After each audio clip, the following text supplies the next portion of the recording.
Hello, everybody. Welcome to another episode of Stream of Thought. I just wanted to take a moment to let everyone know that I fucked up.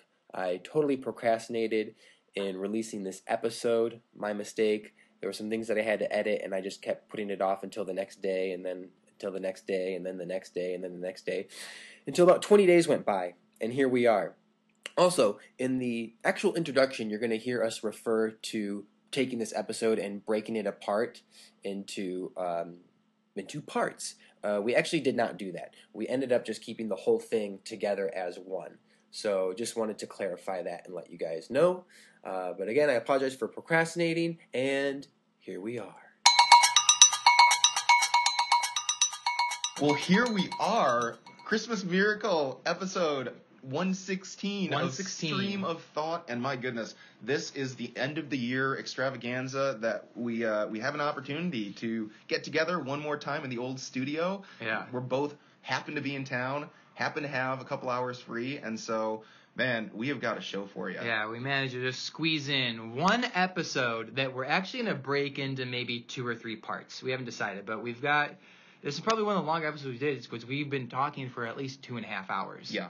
So we're going to break it apart, but we're really excited to be back after, like a 6 or 7 or 8 week hiatus. Last time we had mentioned we weren't sure when we were going to be able to record again because Rix was in Minneapolis and I have since then moved to LA, so it's a little difficult, but yeah, we're just really excited to be back. And so we end up spending the next couple hours just talking about the full gamut of things that are going on in our lives, little fun stories, anecdotes, Christmas experiences, moving into new apartments. Yeah.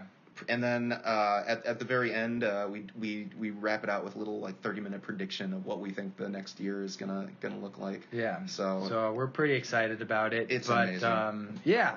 Enough talking. We'll just go ahead and let you listen to the episode. So here it is, episode 116 of Stream of Thought. We hope you enjoy.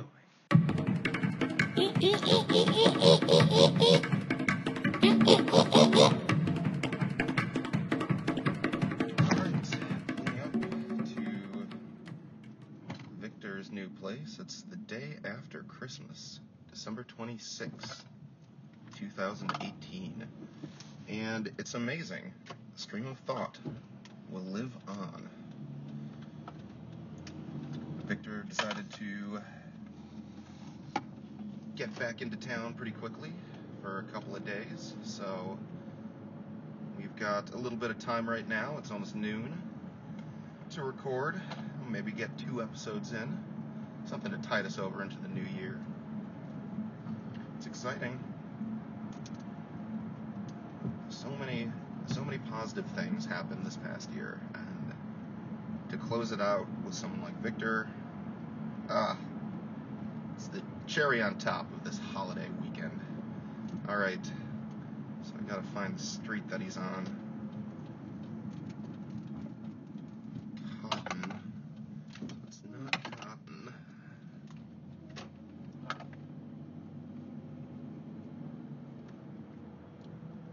The man of the hour approaches. What's up? What up, man? Good to see you. It's amazing to see you, my friend. So this is all the stuff that you didn't get a chance to bring before? Yeah, that and Christmas presents. So got a lot of artwork that I'm bringing back. I brought my laundry home too, because I could.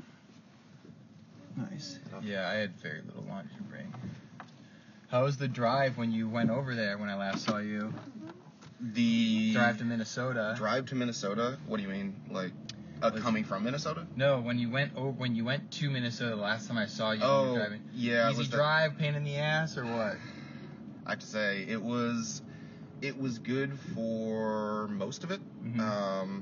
I did hit a bit of rough weather. Got it. Getting into the city. So, yeah, it was. I was because I had my mom freaking out. Oh yeah. About trying to that was when she was like, "Oh, so you're just gonna leave an hour later and hit a coyote on your way over there?" Freaking kidding me? What are you talking about?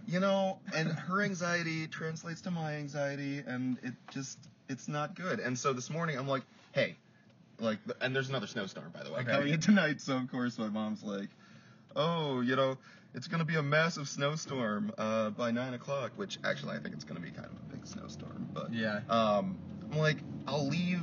Victor's got a timeline too, so Yeah. his cutoff is 2. So at the very least, I'll be getting in at like 7 o'clock. Yeah. Which will be fine, and it'll be great weather going through Wisconsin. So,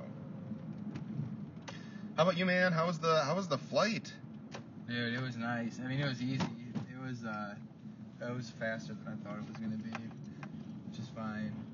And it was funny because I kept thinking, like, it was fine, but like, I'm just like, oh, I just wish I had like a first class seat, because I'm in this seat and I'm just like this, like the whole almost the whole time. Oh yeah. And like the seat doesn't recline enough to like actually feel like it's reclined, No. and like there's not enough space to like really lean yourself forward or anything.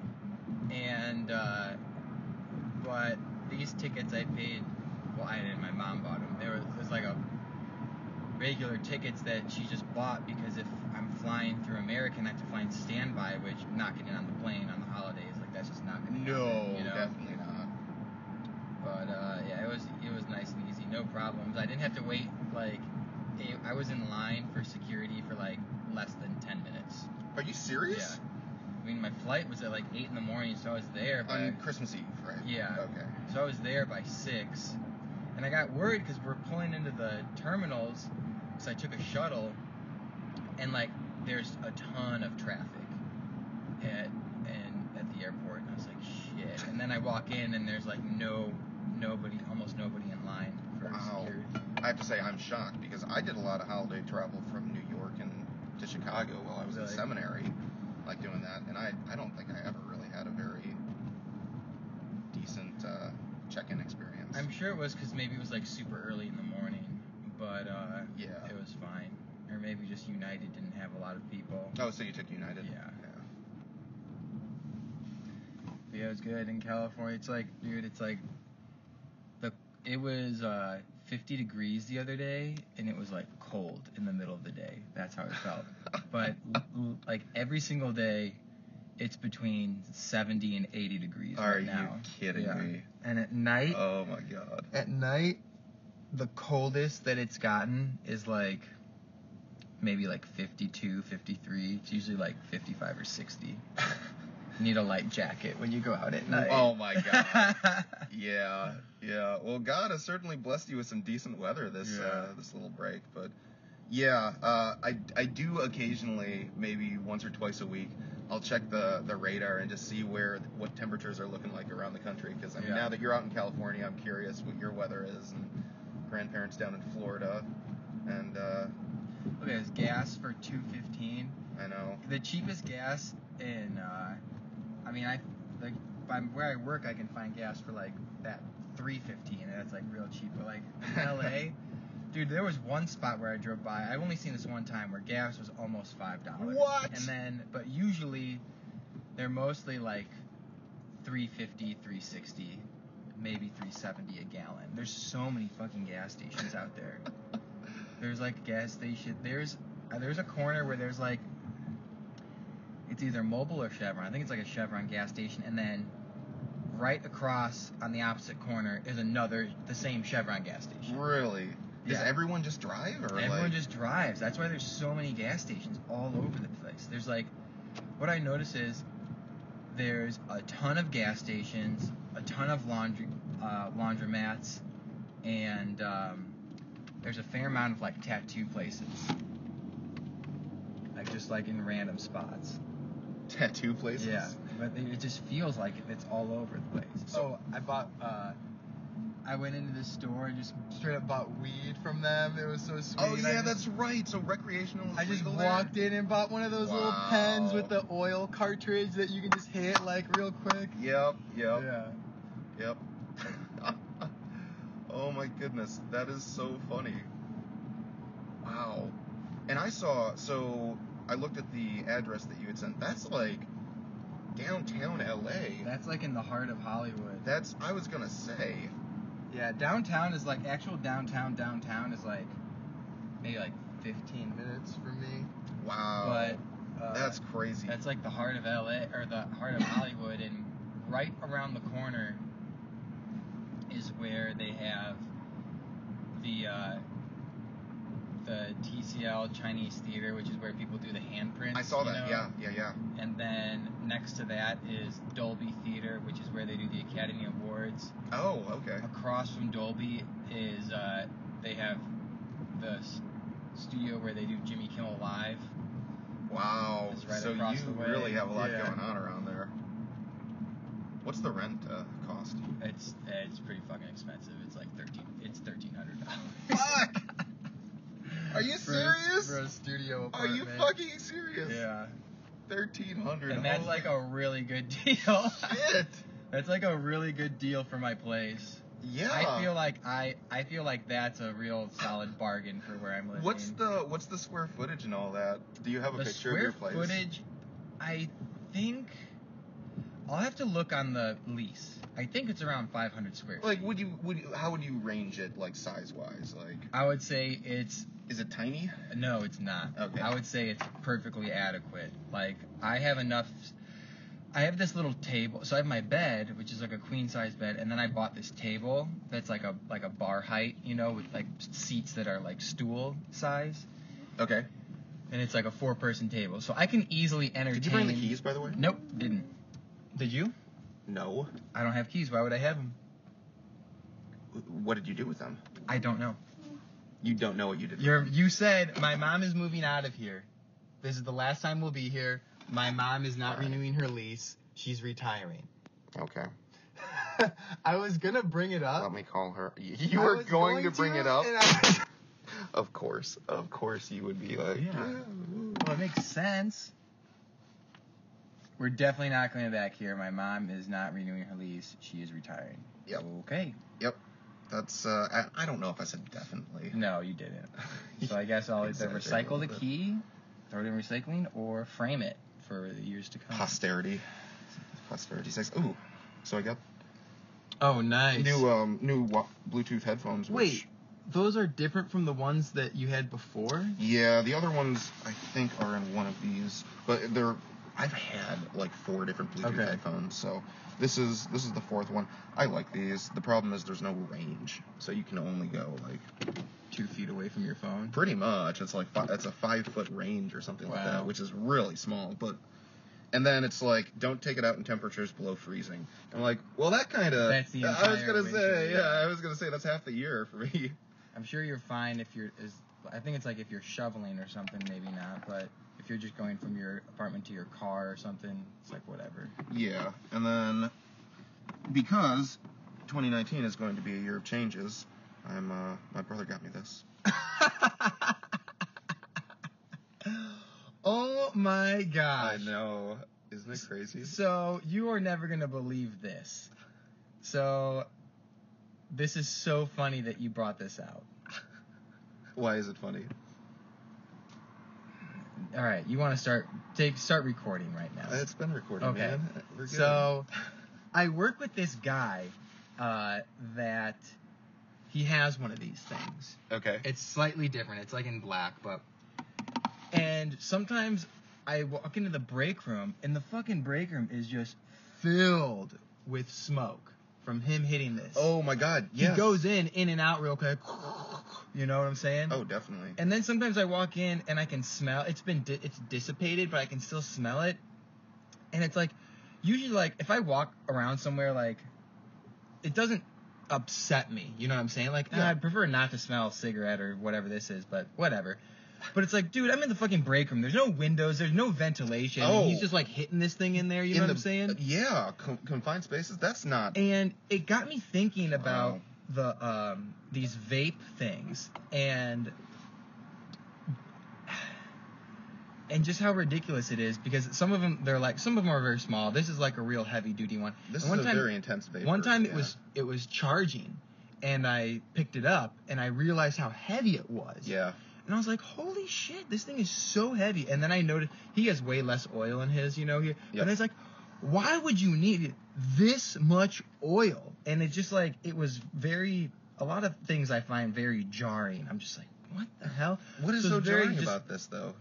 I don't get it. It's just, Okay. I just think it's so fucking stupid. There, I said it. Okay. I think vaping. Here I was thinking about Now. this because I was justifying my purchase for the little vape pen for weed. You know what I'm saying? Yes. Because that I hit here and there. It's real slim. It's slick. But that I feel like it has a purpose, to get high. You know what I'm saying? Yes. But it's like the vaping. It comes off. It's just. Yes, it comes off as pretentious. I'm fully aware. It's just weird. It's just of the stereotype about vaping. However, though, so Josh Owens, right? Yeah. He ended up quitting nicotine altogether Okay. by going from cigarettes to vaping. Okay. And so that's my plan for 2019. Okay. Is I'm stopping cigarettes and I'm going to wean myself off because there's the levels of nicotine in here that you can decrease as it's going on. And so once I get over, I think for anything it's more an oral fixation than anything else. Like, I mean, it smells.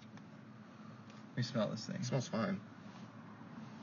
Okay. It's a little fruity. I see what you're saying. Yeah. So I mean, and so my brother got it for me as a And I think it's also I've never really personally known anyone that like vapes on a regular basis.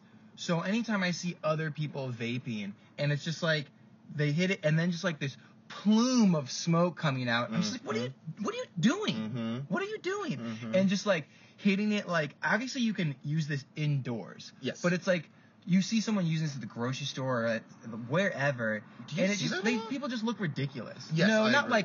not like all the time, but like people hit it indoors, and it's just like, thank you for letting everybody know that you vape. Exactly. Yeah, that's what it comes off as. It's like, Yes. I'm vaping, I'm letting everyone know that I vape. Yeah. And I mean, too, this thing. I mean, this is freaking intense. Yeah, Like I this bet. is crazy. The design and all that. I really like the color. It looks like the Incredible Hulk. The green body with the gold trim. It's the Incredible like- Hulk. I was That's just what you gotta like- call that thing, Hulk. It's like Green Iron Man or the Incredible Yeah, Hulk. Yeah, Hulk. the Hulk. I like that. It's Hulk. Yeah. So yeah, that was interesting. But I mean, like, you've got the dial, you can control the wattage and all that. Oh It's my like gosh. it's got a built-in computer system. That was very thoughtful of Robert. It was to assist in making 2019 a much cleaner year. Nice. So I'm excited, man. Isn't that crazy? So did you move in on December 1st to your apartment? I moved in like the day before, so it was pretty funny. Well, not really, but at the time, so I got to LA like, I don't know, November 17th or 18th or whatever. So I was going nuts because by the time I got to LA, I had already been on the road for, by the time I got to LA, I think that was 7 days, 7 full days, right? Going to Denver and Las Vegas. And I get to LA, and I stay in an Airbnb that night. And once I arrive, I'm like trying to find like the best Airbnb deals. I'm not just trying to like spend a ton of money on an Airbnb right away. So I'm like looking around and everything, and I find a spot, but I can only stay there one night. And then I find another spot, and I only stay there for 4 nights. And then I found this other real sweet spot, and I stayed there for 10 days, which was awesome because it had 10 days. It had parking. It was like set up like an inn. Now, like how much stuff were you carrying with you at the time? Like how? Like my back seat was entirely filled. Okay. My trunk was filled, and my passenger side was filled. Okay. Not to like the passenger side wasn't to the brim, but I had like clothes and some shit here on the floor, and then like my backpack and my computer bag on the And seat. that was all your worldly possessions, basically. Yeah, pretty much. Wow. And So yeah. And so I get there, and so I was staying with the second woman. She's like, "Oh, how's everything going?" And I come back, and I told her, I was like, "I've been going nuts because I've been looking for apartments, and like the places that I find online, it's like they either don't pick up the phone, they don't return the call, or they're like, oh, it's rented, that's an old listing, I haven't figured out how to take it down." How many of those did you go through? Here's the thing, though. I went to one showing at this apartment, and this is before, when I'm talking to her, I had not yet seen any apartments. I'm just looking online for stuff, and I was telling her, I'm going nuts because I go through this whole spiel, and then I'm like, wait, it's only been 3 days. And I'm like, Hami, it feels like I've been doing this for 3 weeks. Yes. And she's laughing at me because I've already been on the road for 7 days. You know what I'm saying? And it's been 3 days in LA now. That's a good point. And I'm just like, I'm going nuts. Like, I just need a place to call home. You know, that I can settle. You know what I'm saying? Totally. And she's laughing at me, and she thinks it's funny, and I think it's funny. And I go to the next spot. And when I'm at the next spot, I go to this place that I find online. And I see it, and it was a little subpar, but I was kind of expecting that. But I was like, okay, cool. Like, I found a place that I can live, and it's affordable. Yeah. And I'm asking this woman these questions, and I'm like, oh, is there parking? She's like, no, there's no parking. Oh, well, the listing says there's parking. And I'm like, is this 500 square feet? She's like, no, it's like 200 something. I'm like, yeah, it seems smaller. The listing says 500. And then, I was like, balcony? Is there balcony? She's like, no. I'm like, what the fuck? All these things on the listing say these things. Yep. But then you're saying these aren't incorporated. She's like, oh, well, when the listing gets put up, it just includes on every listing any amenity the entire apartment complex offers. So, like, parking is only for 1 and 2 bedrooms. They don't offer it for studio. And then it's like 500 square feet. Yeah, a 1 bedroom is and 5. There or was like nothing. Or a couple of them are more than 5. Yeah. Wow. So it's like, what the fuck? And I leave and I'm looking at the apartment, and it's weird because like the bathroom sink is outside the bathroom, and I leave and I'm like, yeah, I'll fill out an application. So I go online, I fill out the application, and as the next day goes by, I'm like, was that real? And then the day after, I was just like, what? And because the thing is, when I walked in, for some reason, I acknowledged that there was the bathroom sink, but I just put it on the back of my mind, and then it kind of rose the day after. There was no other sink other than the bathroom sink, vanity sink that's outside of the bathroom. So I'm like, wait a minute, if someone's cooking something on a skillet, you expect me to do... So I declined the offer because they offered to me, like, hey, you passed your credit and all that jazz. And at this time, when they said I can have the apartment, at this time, it was like the day after I went and saw the apartment that I'm living in now. Okay. And so I was like, shit, I'm going to pass because I told them I found a place, I got accepted, but really I only saw the apartment. Yep. And I think I was in the process of filling out an application. Anyway, they're like, the company reached out to me and was like, hey, the property manager told us that you're passing on the apartment. And I'm like, yeah, I'm good. Like, I found a better place. And they're like, what if we knock off the rent? What if we take off like $100 from the rent? Because the rent for this place was like, it was like about $1,200. And they're like, we'll make your rent for 200 square foot. Well, I don't know exactly. Well, maybe yeah, it was but like, 300, but tiny. Like, it was smaller. It wasn't. Studio. It was manageable. It wasn't like sardine tiny, Okay. you know. But like, what if we knock off the rent $100? And I'm like, bro, I'm still gonna pass. I would rather spend more money on an adequate place than like less money on a place that I'm not excited to come home to, because that's what that would have been. Yep. And the more I thought about it, the more I'm just like, wow, I'm so happy I'm not living there.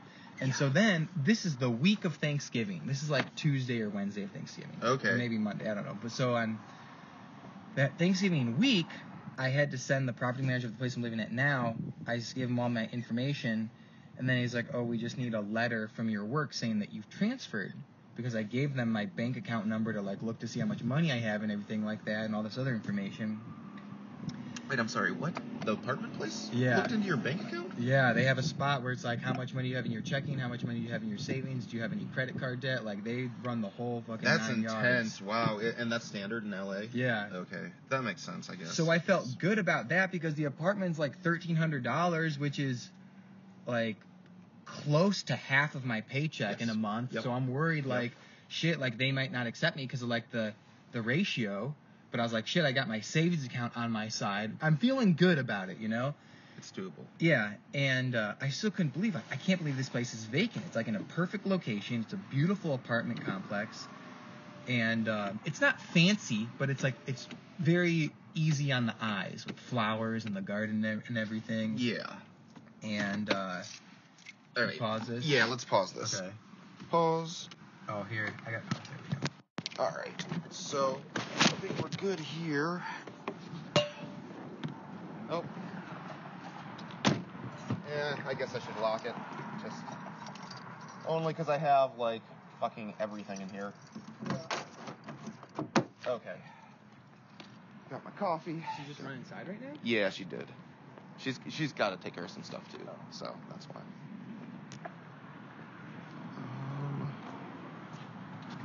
And do. Yeah. But where were we?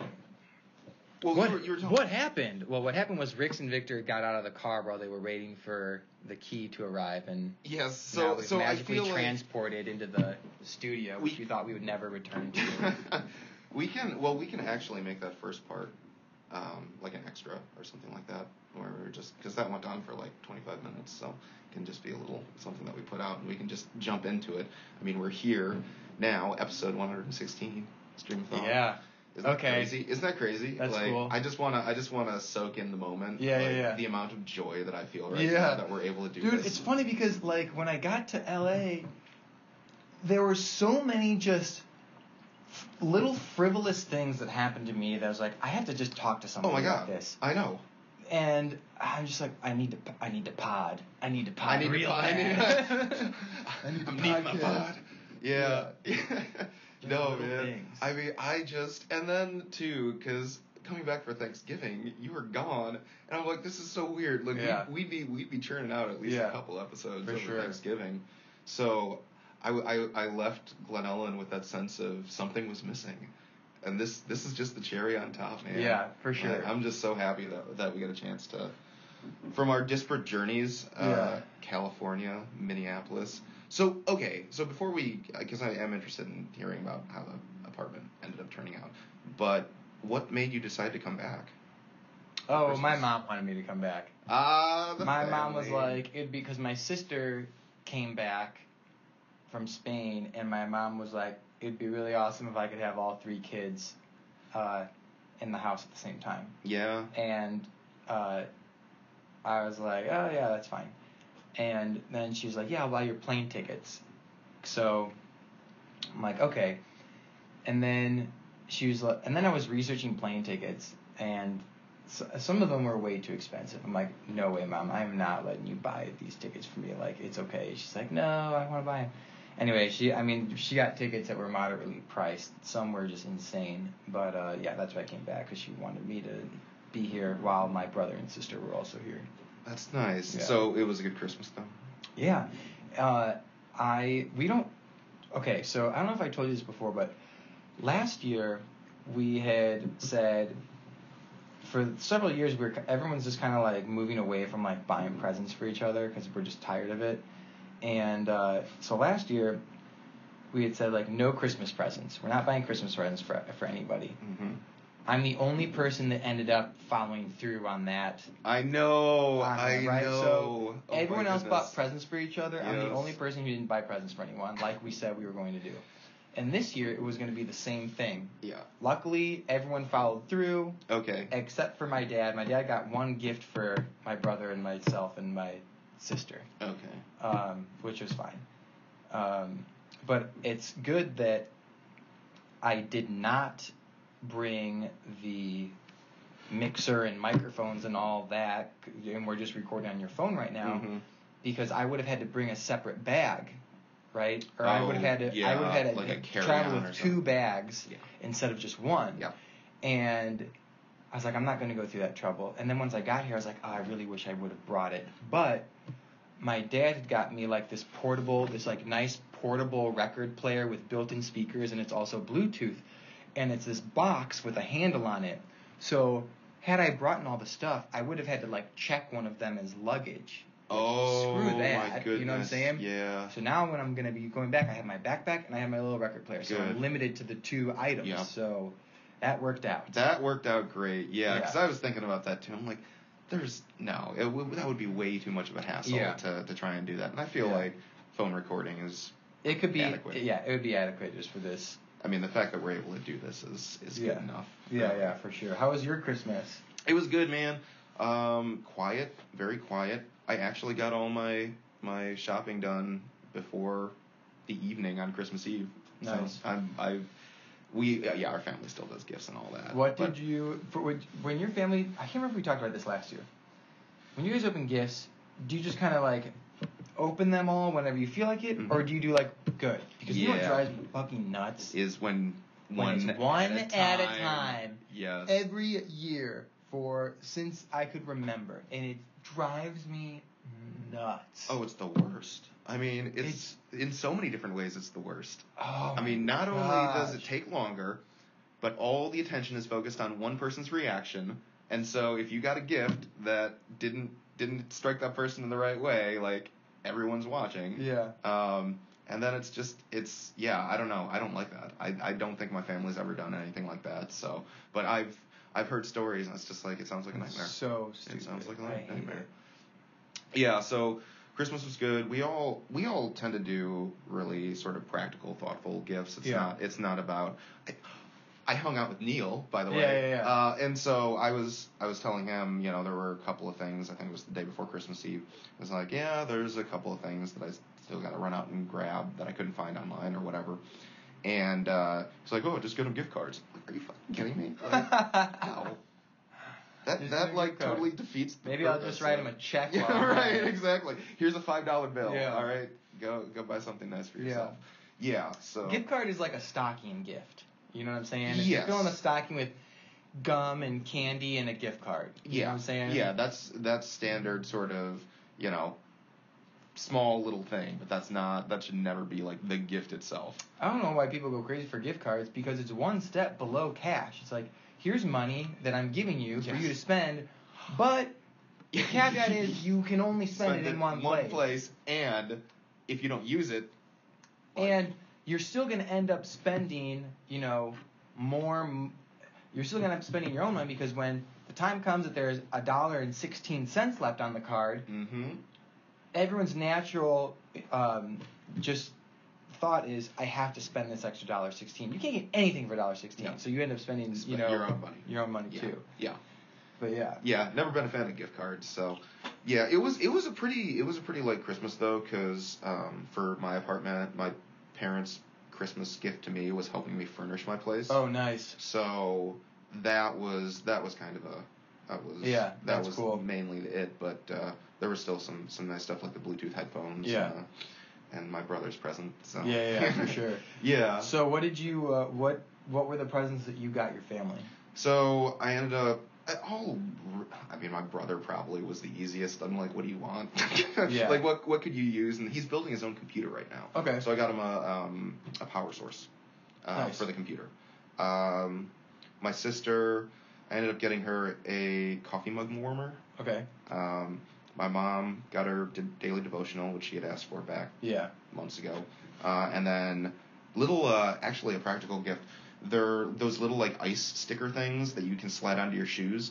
They're like straps. That you put on over your shoes that have little spikes for when it's icy out. Because with our dog, sometimes when it gets slick out, it's treacherous footing. Yeah. So especially with that driveway. Right. And those stairs. And then I think the best gift of all was probably to my dad. Well, it was from the three of us. We got off our parents' cell phone plan. I think that's the greatest gift a child could give. Really? It's such a millennial present, too. But the thing is, it's because I'm still with we're on the family plan still. And we have been too. And I just give my dad money for because if we separate, then it's more expensive for everybody. Yeah. So my parents have a very bad plan. It's like 10 gigs between 5 people over the course of a month, which, my mom doesn't use data or whatever, but still, trying to keep And if you're listening to Pandora, for example, on a regular basis, you're probably going to go over that, like a couple of gigs. And it was expensive too. I mean, it was just an expensive plan. I don't know how they had gotten it. I think it's because neither of them have upgraded their phones through the plan. I know my mom hasn't. Yeah. But yeah, the plan that I found with my brother and my sister and I are all going on a plan together. Mm-hmm. So we're doing like a sibling thing, which was kind of nice. But $35 a month per person. Yeah. That's like for each of us getting 8 gigs a piece. Yeah. Which I would never use 8 gigs in a month, which is perfect. Like I think that's. I got this text message saying like, warning, you guys have used up 90% of your data. Oh, all the time. We get that all the time at the end of the month, and all of us have to shut down. And I do star 3282 pound call, and it sends me a text message just so like it breaks it down. Yep. And I was the culprit this month. And this has only happened this is the 3rd time this has ever happened since we all got cell phones, right? And really? Where it's like a warning.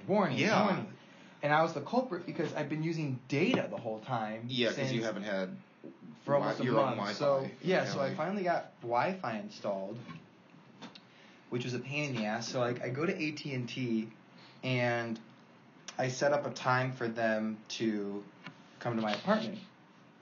They come to my apartment, and it sucks though because the guy, he was like doing stuff on the outside of the building, and then all he had to do was just plug it in and everything. Except when I went back outside to let him in through the gate because he had to leave, I locked myself out of my apartment. No. Yeah. Oh. So essentially he's like, well, here's the equipment. All you need to do is just plug it in. And he gave me a breakdown like this wire goes here. These lights are going to do this thing. Let it do its thing. It's going to reboot. Like it was very simple. Yep. It was very simple. It's like, cool, I got it. So I go to work that day. Luckily, I had my work clothes in my car and my spare key underneath my car, right? So I go to work and I'm fine. And when I come back, the property manager is still up, and I called him beforehand, and I get into my apartment, no problem. And so then the guy who had said, who installed it was like, hey, if for whatever reason it doesn't work, text me. He gave me his card. It's like, I'm not working tomorrow, but I know someone who is, and maybe they can come by. I'm like, okay, perfect. So that night, it doesn't work. It's plugged in, It doesn't work. It's like the fucking orange light. And then the next morning, I text him, like 9 a.m.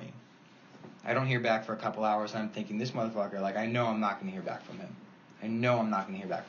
So I call AT&T and set up an appointment. Uh-huh. And this motherfucker never gets back to me. Yeah.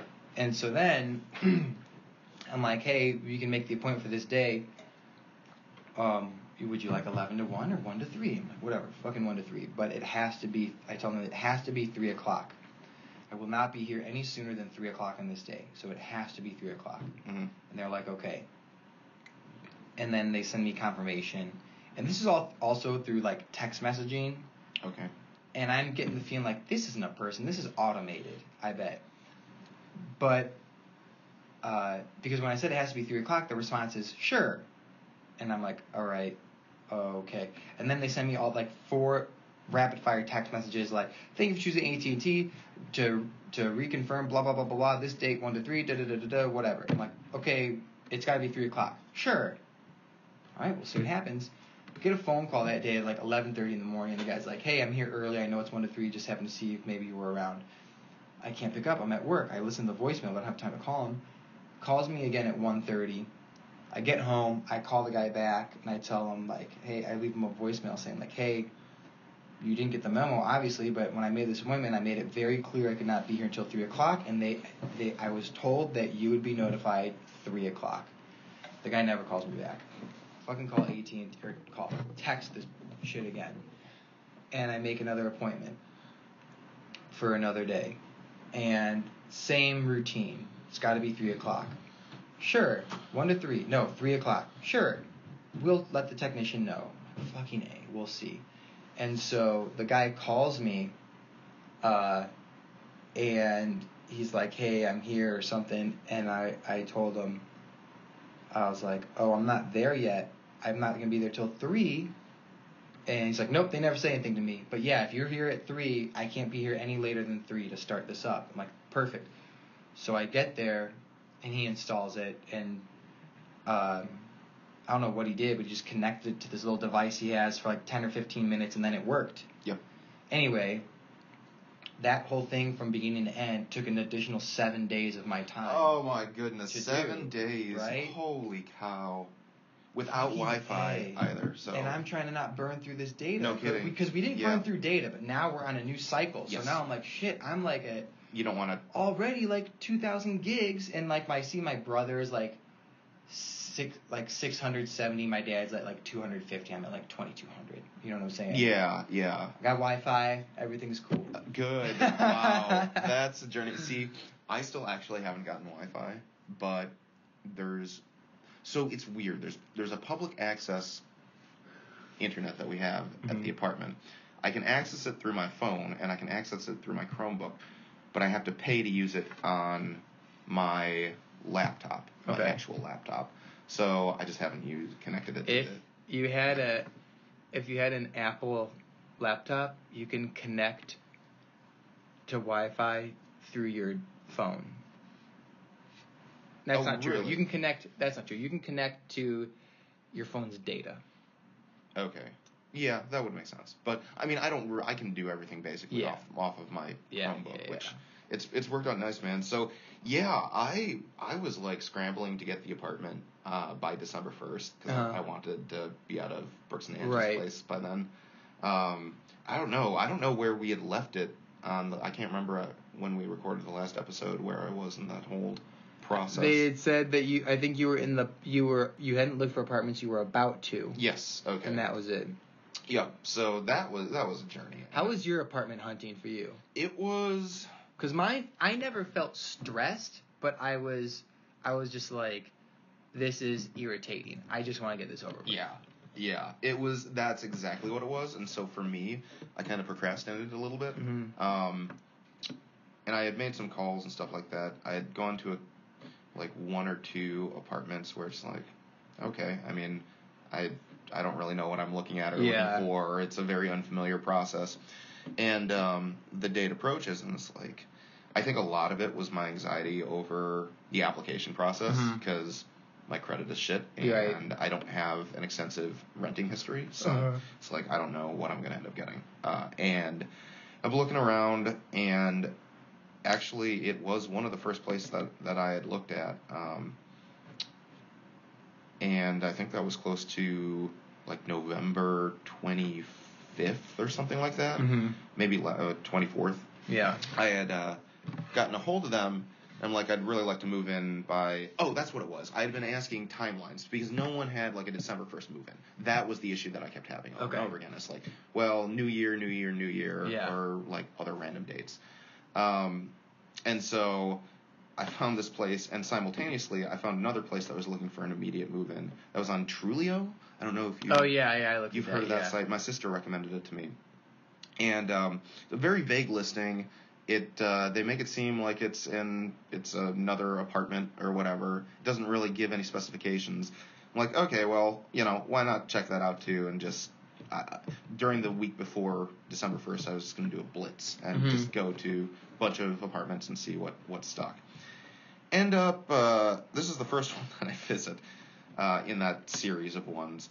I end up, I start driving, and suddenly I realize, like, I'm not heading towards areas that are populated with apartments, right? It's more like rural roads with like single floor houses.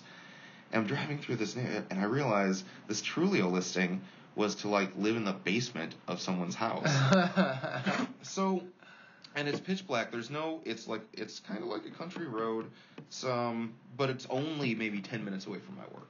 On the right side of the river. So I get there, and it's this couple that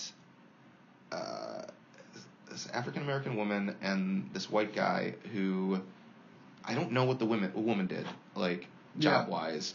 I didn't really talk with her, but the husband or the spouse or whatever was like showing me around, And it was one of the more surreal experiences because he's like, we just wanted to fix this up. We thought we'd give somebody a good home who was looking to get back on their feet kind of thing.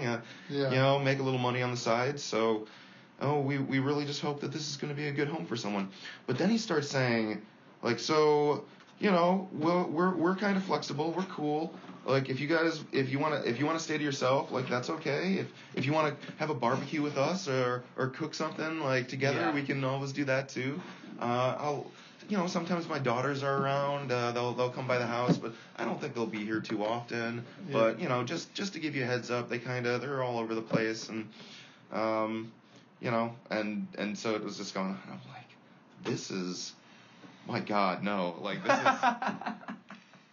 They seem like very nice people, and I'm sure they're meaning as well. But I have been living in a communal type setting, for basically my entire life, except for that small period of like a year and a half when I had the apartment with Caitlin. Mm-hmm. Like that's the only time that I haven't been in communal living.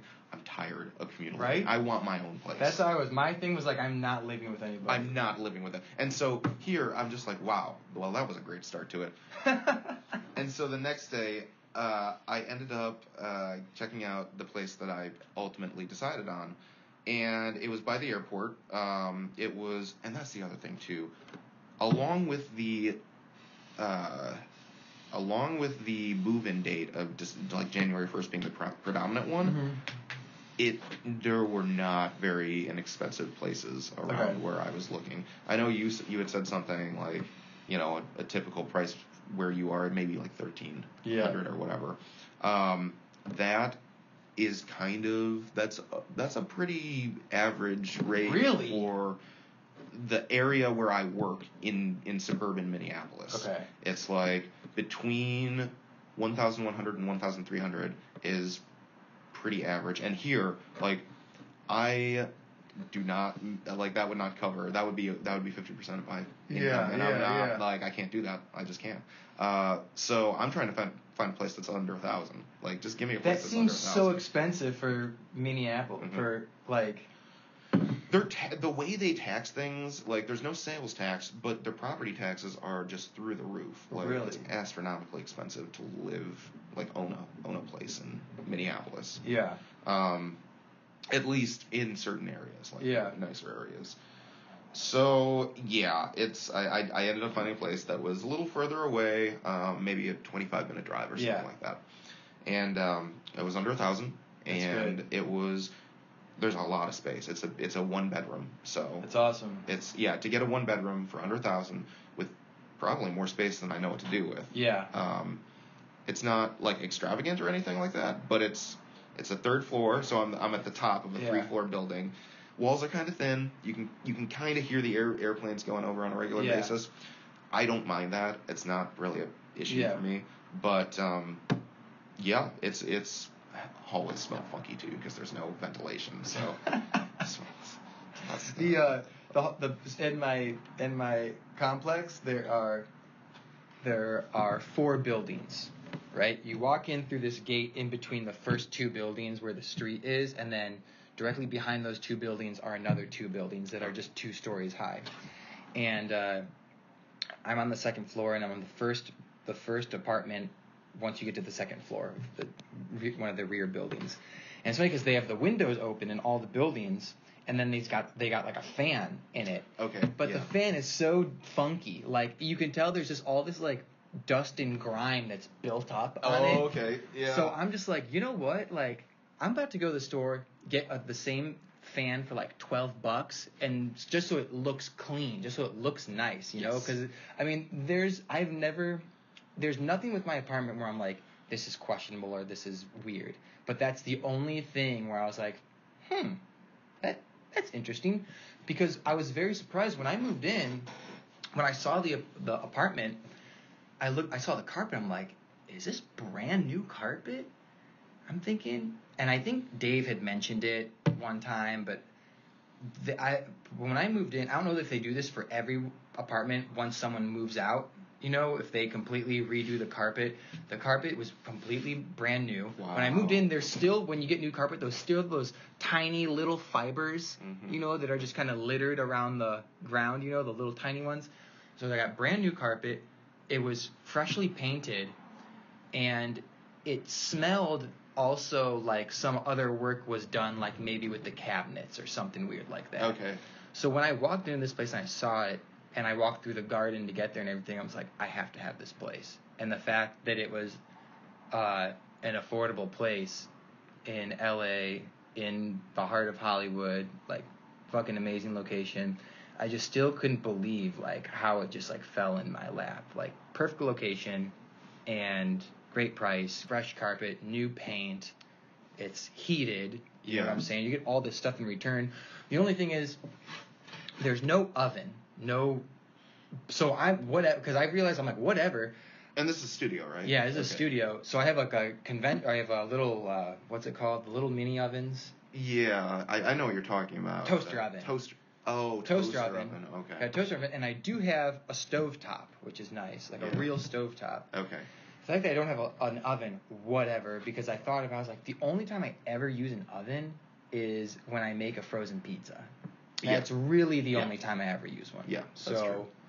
Refrigerator is perfectly fine. It's not like nasty or weird or anything. Okay. And like the you'll see it, but I have like the bathroom seems it's large for a studio. Okay. It's weird. It's like, this is too much bathroom for me. Okay, I feel feels a little luxurious right now. Nice. Hey, that's not a bad thing. But yeah, it was nice. Because before I saw that place, I had put a listing out on, and the weird thing is too, like, when you move somewhere, there are so many more places advertising a place to rent than you find online. My entire fucking neighborhood are apartment buildings, and they're all saying, like half of them say like vacant or like 1-2 bedrooms available, studios available. Yeah. And none of these places were online. Yeah. So all you gotta do if you ever move somewhere, like go there for a few days, walk around the neighborhood, and just make a list of places that you see. Mm-hmm. And so when I was waiting, I was like, shit, I might have to live with someone for a month or two before I can find this, because I did not want to do another Airbnb. No. And so I put a listing on Craigslist, like single, straight male looking for roommate. You know what I'm saying? Yeah. And so I saw this one place, and I was like, I really don't want to fucking live here. I really don't want to live with anybody. Yeah. Except just live by myself, but I know. All worked out. I mean, dude, I felt the same way. And the place, like, they hustled to get me in, which was nice. Yeah, so it came down to December 1 when we just had this awful snowstorm that just hit. Ended up getting in, and they made it work. Like, it was a process, but I was able to get that all wrapped up in the course of like 5 business days, maybe less. That's awesome, because I feel like too, I was telling you in the car how one, it's just a pain in the butt to gather information online, because I was telling you how like some telephone numbers just ring and ring and ring, and you leave a message and maybe they call you back, maybe they don't. If you happen to contact somebody, like, oh, this listing is expired, or I haven't figured out how to take it down, we don't have space, and then you go through all that crap, and then you do find a place that you can go look at. You go see it, and the place I saw was like subpar, didn't even have a real sink. Yeah. You know what I'm saying? It was like a little questionable, and they even were like, oh, we'll knock down your rent. I'm like, no, bro, I'd rather spend more money on a nice place. And my mom was telling me when she bought her townhouse, she was like, it was a little more expensive than I wanted, but I just wanted this process to be over, and I really liked it. And you need to be excited.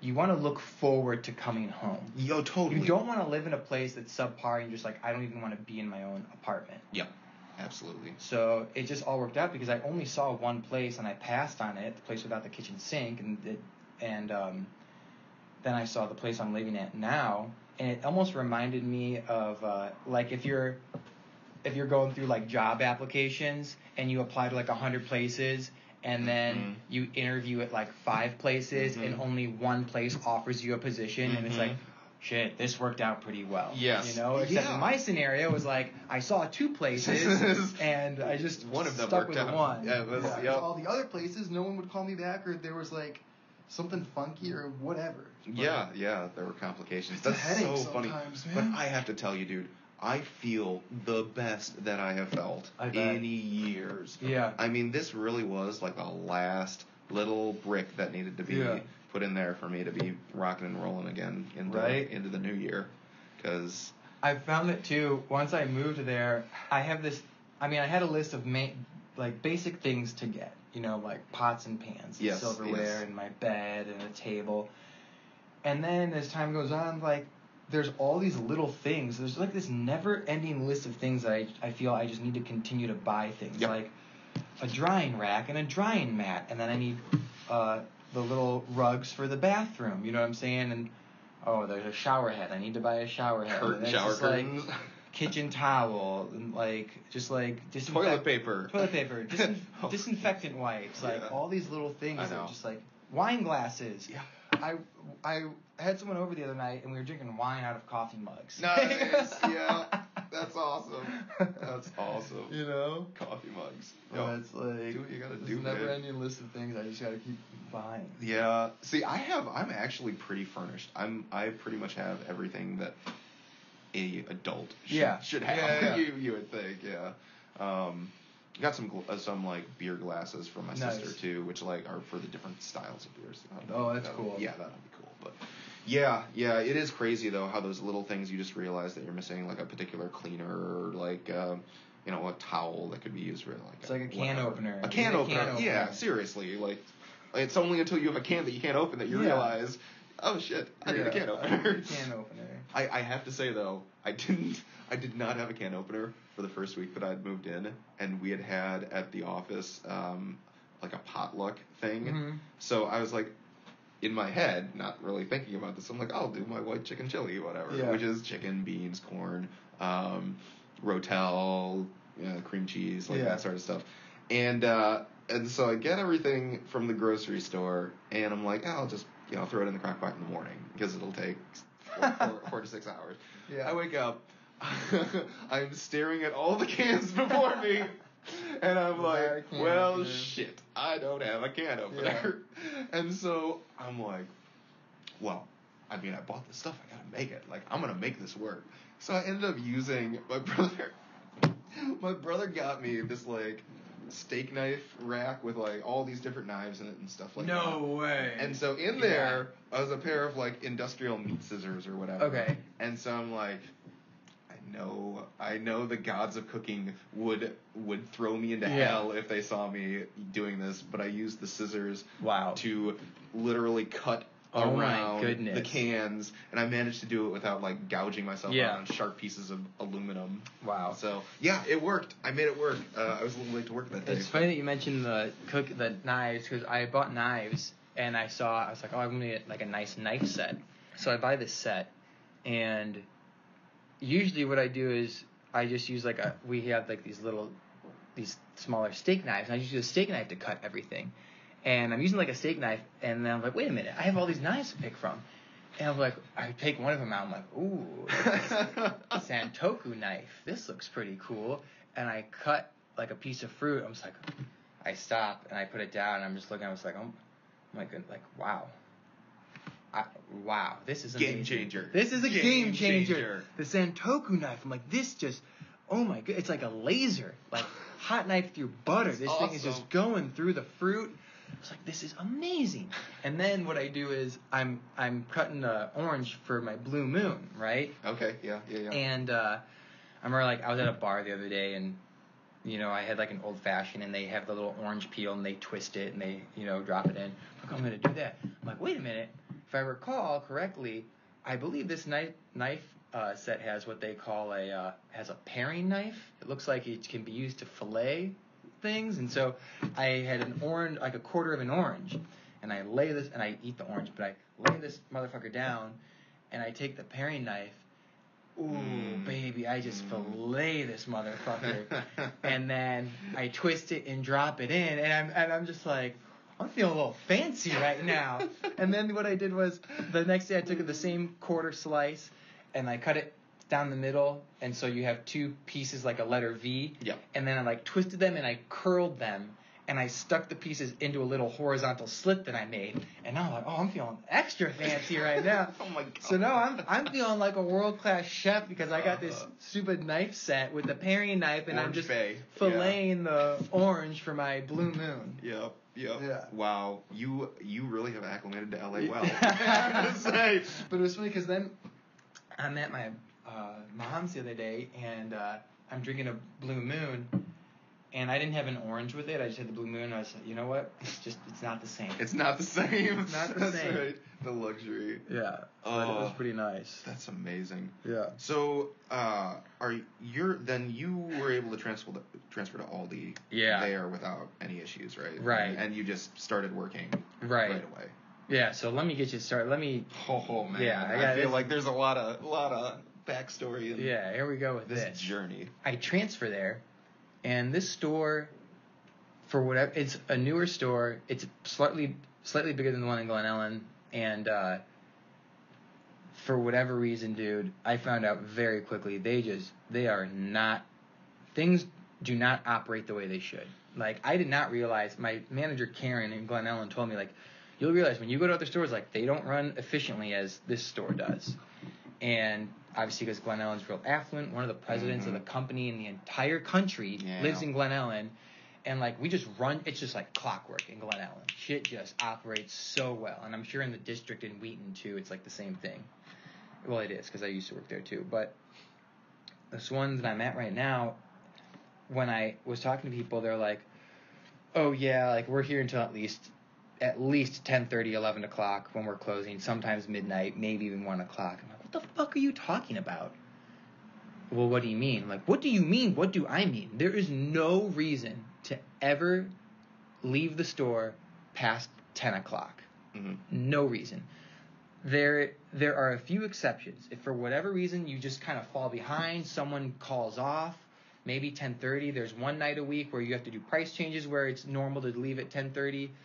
But on any given night, if you leave at 10:30, that's late. It's acceptable, but it's late, and it happens on a rare occasion, you know? But usually we're out the door at between 9:45 and 10 o'clock. Okay. Right? This place, 10 o'clock, that's early. 11 o'clock is like the norm. I was there one night till 1 o'clock. I had 1 week where I closed every fucking night, and I was going nuts. The other thing, too, is like, at this store, there's the store manager, and then there's 4 managers in training. So there's 4 individuals that are training to become a store manager. Yeah. And then there's myself and another shift manager, and then there's like 3 associates. So what that means is I'm spending a lot more time on the register than I ever fucking did here in Glen Ellen, right? Because what happens is you have there's too many managers. Mm-hmm. So those managers are going to be spending time on the register. Usually in Glen Ellen, there's 4 managers and everyone else is an associate. So as a manager, you never are on the register unless it's an absolute necessity, right? Yep. So not only am I staying at this motherfucking place until 11 o'clock midnight, but I'm also spending like 2 or 3 hours on the register, at least 2 hours probably every time that I'm there, right? The other thing was they don't consolidate, like when you have the produce pallets in the morning, when you're done working the load as a manager, you work your fucking ass off to get everything consolidated. So instead of 7 pallets, you have 3 or 3.5. And they don't do that there. So I'm walking into this place like, what the fuck is going on? Why aren't you operating the way that you should? Mm-hmm. I need to get the fuck out of here because this is driving me nuts. So I came to the conclusion that it served its purpose. Yes. It has served its purpose. It was 5 minutes away from my house here in Glen Ellen. Love everyone from Glen Ellen. Great experience there. Obviously, you deal with bullshit, but overall, great experience. Come to Alhambra, questionable. But I had a job upon coming here. It was able to provide me with pay stubs and a transfer letter to get my apartment. Yeah. Right? Absolutely. And now I'm just like, you know what? It served its purpose. I need to get another job. What's nice is, like, I'm not like, I don't go into work right now in California, like, hating work. Okay. It's just like, it's just now on the radar. Like, okay, if I get another gig by like March, that would be cool. Just to be in, because this is in Alhambra. This is in like, in traffic, it could take like 45 minutes to get there. What? Which in my mind, I'm cool as a cucumber because I'm in California and it's warm outside. Yeah. But I don't want to get to the point where I fucking hate my commute and hate my job. Mm-hmm. So I am right now looking for... Well, you got to settle in, man. Yeah, I'm settled. Yes. You got to I'm totally settled. Acclimate, and then... I am settled now. So now the next 2019 is going to be... Next move is get another gig. Oh, so and the other thing too is like I'm longing for routine, right? Because this shit where it's like work from 2 to midnight, and then sometimes you work from 6. It's like now it's like, okay, I need a routine where I'm just somewhere every day from the same time for the most part, and I can have my weekends off and I can have my holidays off. Yep. The other kicker is this, bro. As a result of there being the 4 managers in training. Right? Mm. Every time they show up to work, they are getting paid as a manager in training. Yeah. In Glen Ellen, every time I show up to work, I get paid as a shift manager. With the exception of a couple times, it'll be like 1 or 2 associate shifts, which means they're paying me less to do essentially the same thing. Yes. And Karen would always last minute be like, I changed it to shift manager because of the way they have to work the budget and everything. You know what I'm saying? Yeah. And here...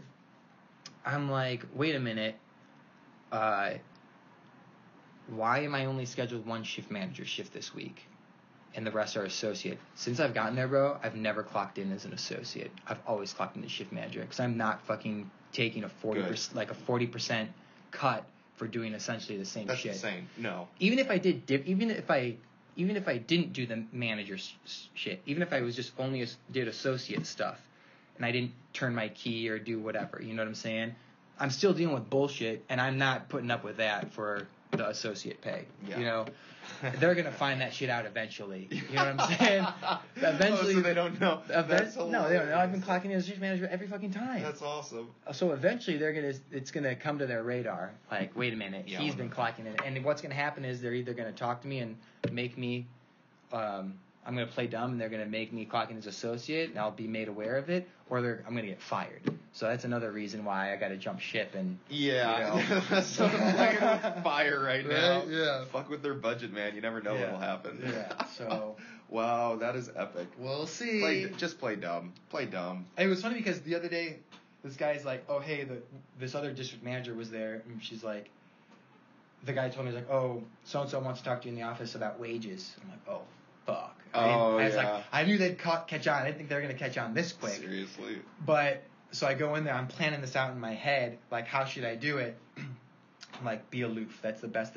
Plead ignorance. That's the best route, as opposed to, I know I'm supposed to be an associate, but no. Plead ignorance. Be aloof. I go in there, and they just had to talk about, like, wage increases for 2019, and that was it. Walked out of that alive. Yeah, right. Anxiety, for sure. Yeah. Yeah, dude. I have to say, man, having a steady 8 to 5 job is, oh my god, like, I enjoy going to work too. Yeah. Like, I love what I do. And there's a new round of hires coming up in January, so I could be looking at moving from contracting to an actual employee of this company, and it's like this is a legit company. This is one of the better. It's a global company, right? It's global, yeah. BASF is. Although we're going through these like sale negotiations where they're going to be selling off the construction systems division, which is the one that I work at. So we're probably not going to be BASF for much longer. But regardless, like everyone, I can't tell you. I heard maybe a dozen times from different people. You need to get hired as an employee because of the benefits. You need to get hired because of the benefits. And it's like there is something like 4 weeks vacation a year. There's like 2 or 3 weeks, maybe 4 of paternity leave, like 6 weeks of maternity leave, and so The Wait, medical maternity or paternity? paternity. The Oh, father, 6 weeks paternity. Okay. No, maternity. 6 weeks maternity, like 4 weeks paternity. So if That's you're, like nothing if for you're a a father, mom. 6 weeks? I don't know whatever the standard is. Yeah. It's the standard, or better than the standard. In my personal opinion, it's got to be at least like 3 months. That's me. Yeah. You have a little baby, and after 6 weeks, what are you gonna do with the baby? Unless if you have grandparent or parent. No, yeah. Parents, right? Whatever. It's whatever it is. I don't know what it. Maybe it's 6 months. Because when I saw Perry, like she is just right now. She quit her job and she's just taking care of her kid and her husband is working full time, has his own business. And when I was at their house, like and her baby is like 6 months old. She's breastfeeding little baby Ford like every 30 minutes. Yeah. Like, you know what I mean? Like, you need the mom needs to solely focus on the kid for a long time before. I think I was confusing weeks with months. Okay. Yeah. Okay. But anyway, we're on this tangent. Continue. No, it's totally good. So, yeah, I mean, basically, it's been one of those things where I love the people I work with, like, which is a huge thing. Yeah. I love what I do, which basically, to sum it up, is solving people's problems. Yeah. Like solving fellow colleagues' problems, which is just awesome because you get to like learn the ins and outs of a very complicated system. Yeah. So it's very technical. It's very like a lot of investigative work. Okay. And it's a blast. I love going in every day. The time flies too. I can never get over how, like, I just don't have enough hours in the day to get everything done. But I'm, like, simultaneously working on maybe 6 to 8 different projects at any given time. It's fun. It's great. Nice. It's good to hear. Yeah, everything coming together. It's been, I was thinking about this a lot this weekend with the end of the year coming up. Just so much has happened, man. Yeah. So, like, I mean, for me, like, moving to Minnesota, getting a car, getting an apartment, getting a job, like, all that stuff, going through the lawsuit with Ray, like, all this shit has gone down this year. Like, so much stuff. I was listening to our podcast, like, I think I listened to the first, like, 15 episodes. Yeah, me too. I was listening. And I'm listening to these. I'm just like, I totally remember the conversations, but I'm like, I cannot believe that was a year and a half ago. Yeah. Like, what? And I got really excited because the Tale of Two Travels Part 2 when you're talking about your dad in Florida and the family, and I was laughing my ass off just as hard. But it was just like all these episodes, I remember all of them. I remember taping all of them in the conversations. But it's still like, I can't believe it wasn't that long ago, but it's like in my brain it felt like a long time ago. It really did, yeah. Like on Thanksgiving when I was driving to and from Chicago, I listened to a couple of those that were the same time last year, and I'm like, because we didn't have anything new coming out, and I'm just like, wow, I can't believe all this was like a year ago. Yeah. That was around the time when I won the suit against the collection agency. Yeah. It was like a week before my birthday that we had aired the episode, that episode of Let's Play Ball. Yeah. Which still, like, I listened to that one again. I'm just like, oh. Yeah, it does. That's the annoying thing too. Maybe if I put it on like Do Not Disturb, I just get so many spam like on calls. airplane mode. Okay, get this. Like, it's just insane. Get this. So when I changed my telephone number back in August, all this out of nowhere, I just started getting all these spam telephone calls. I was like, what the fuck? Like, how? I thought it was just me, but someone had told me that regulation there's on less now, regulation, yes. so now people are getting all these fucking dumbass phone calls, which makes me feel a little better because I thought it was just me. I just thought I got a shitty telephone number. You know what I'm saying? But I guess it's everybody. It's insane. On any given day, you know the what I do? minimum is 3. And you know what I've done? I've called them back. And it just goes to a voicemail, I feel shitty because then I'm thinking, like, wait a minute, is something weird going on where, like, is someone getting a spam phone call and my telephone number is popping up? You know what I'm saying? Yes, right? That is possible. So then I'm thinking, like, wait a minute, am I blocking numbers, or somehow in the future years I could be getting a phone call, an important phone call from somebody, and it's getting blocked because that telephone number was used to mask some spam phone call. Yep. But mine have decreased, dude. I would get like 6 to 8 phone calls a day. Yep. And now I'll sometimes go a whole day without getting one, and now it's down to like 1 or 2 in a day, and I can go maybe a couple of days without getting one. So it's gotten way better, but it was so annoying before. Oh my goodness. Well, the same thing too. I mean, there was this fluctuation period where it was just like within an hour there were like 3 phone calls from different numbers that were like spaced out or whatever, and it was up to like 8 a day. Yeah. And then now it's probably minimum 2 a day. And I picked one of them up, and I was like, hello, and of course it's like it's some guy probably from like India or Pakistan calling me. Mm-hmm. And I'm like, hello. He's like, oh, hello, you calling to improve your credit score? And I'm like, no, I'm calling because stop calling me. And he's like, oh, okay, let me get you to someone who can do that. And then he started sounding confused, and then he just hung up. Yeah, that's like, all right, I tried. That's ridiculous, but yeah. What were we saying? I was telephone calls.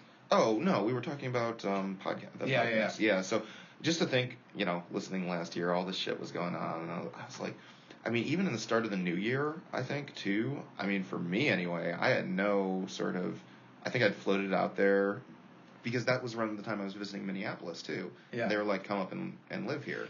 Yeah, because you were supposed to go out there in February, and then March, and then April, and then Yeah, May. I kept getting pushed back until it was like May or something like that. And that was around the same time that I was going out to the East Coast, too. Right. Oh, yeah, I got ordained this year, too. So, yeah. Yeah. Lots happened. So, yeah, I love too, how just some of those episodes are just timeless. Yeah. I just really, if you need a good laugh or whatever, I Yeah. always search through, and the descriptions too, because there were some of the descriptions for episodes that I didn't read. I'm like, really? You just went hog wild on some of them.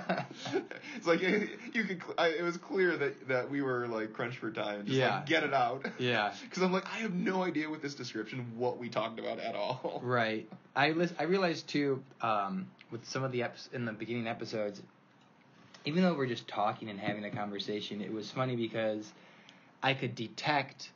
It's like, oh, I think there's a mild lull here in the conversation. And then there's somewhere I'm just like, what are you talking about, Victor? Like, what are you fucking talking about? Yeah. So what I'm saying again is like, even though we're just like hanging out and talking, like listening back, and it's kind of similar with like the 100 days, the Race to 100. Race to 100, like the improvement that you make in just like delivering entertainment in a short amount of time rather than concisely, not rambling. What are we doing now? Yeah. And I'd also spent some time looking at our old Straight Up. Oh, really? I did. I couldn't find that video, and I think it's still private, of Neil's outtakes of. Yeah. I forget exactly what that was. I was.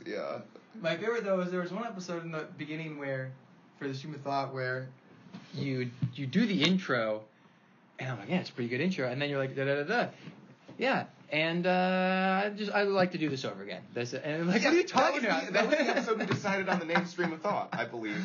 It's like, what are you talking about? Like, it's fine. No, we gotta do it over. No, we're leaving it. We're leaving it. No, we're doing it. No, we're leaving it. And then it just goes straight into the episode. Yeah, it was funny listening to the first couple where we're deciding on a name. The names, I felt like that's something that I wish that I had listened to before we taped episode 115, because I'm like, we went through, like, we were calling it literally something else for like 3 episodes. What was the one? It was the three wise guys. Three wise men. Thug. Yeah. It was something with Thug. Yeah. Glen Ellen Thugs or something. I don't know what it was. It was funny though. Yeah. But the other one too was like, I think it was like episode 5 where you're like, really? Are you printing something right now? The printer's going off. And like, you can't hear the printer. And in the thing, you can't hear the printer at all. And when you're listening to the episode, you can't hear the printer at all. Oh, well, and then the sound issues, too. Yeah. That was an ongoing battle, I feel like, for a period of time. We've always had issues with sound. But, yeah, it's crazy to see, like, the studio now is just... It's empty. It's emptying out. There's space. Were bookshelves over in the corner, half of which now reside in my new apartment. No way. Yeah, not the books, just the shelves. Oh, the bookshelves. Okay. The So what happened with all yes. the books? Your mom just throw them out? My mom's purging That's good. her books slowly but surely. So yeah, the computer's still there, but none of our recording equipment, which really took up basically the entire. Yeah. And when we had a TV over on this wall. Yeah. Oh yeah. Yeah, it's weird. It feels very open right now. It does. I mean, this served us well. I don't know, and because she's going to be working through probably the end of 2019 here. Yeah. We may still have another chance to record another episode or two if we're both back in town. So next time I plan on being back is in the spring. Yeah, I kind of figured. Late spring, early summer. I probably won't be back until there's a 3-day weekend or Memorial Day. Memorial like Day. That. So, yeah, maybe we can coordinate and figure that out. Absolutely. But, so yeah, Neil, we can talk about Neil. I don't know. Yeah, he's for sure. surviving. What? No, go on. What were you gonna say? I was like, you seem mellow. You seem kind of like I was.